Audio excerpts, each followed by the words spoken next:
Histoire thème 1 chapitre 2, l'islam et ses contacts en Méditerranée. Première partie, naissance et expansion rapide de l'islam. L'islam apparaît au 7e siècle dans une Arabie polythéiste, influencée par les mondes chrétiens et juifs. Le prophète Mohammed affirme transmettre la parole de Dieu.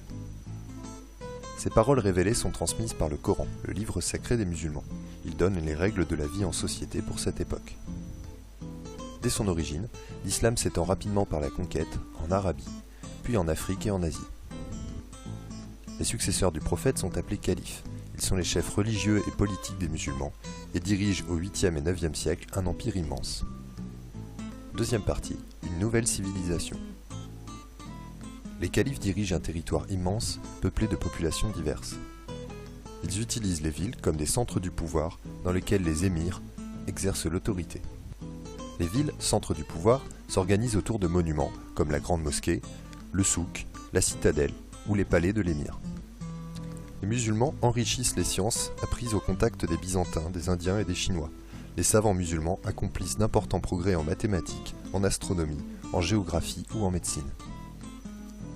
Troisième partie, des contacts pacifiques et guerriers. Les contacts avec les civilisations voisines sont nombreux. Ils sont d'abord guerriers, par la conquête musulmane, puis l'installation des Francs lors des croisades autour de Jérusalem.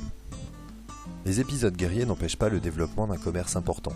Le monde arabe est au carrefour de l'Europe, de l'Afrique et de l'Asie, et échange toutes ses marchandises. Les échanges sont aussi intellectuels et scientifiques. C'est par l'intermédiaire des scientifiques arabes que l'Occident redécouvre les auteurs de l'Antiquité grecque.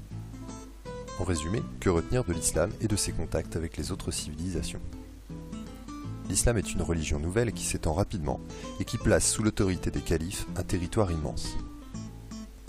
C'est aussi une civilisation nouvelle, centrée sur les villes, dans lesquelles se développent des mosquées, des palais, des marchés, des souks.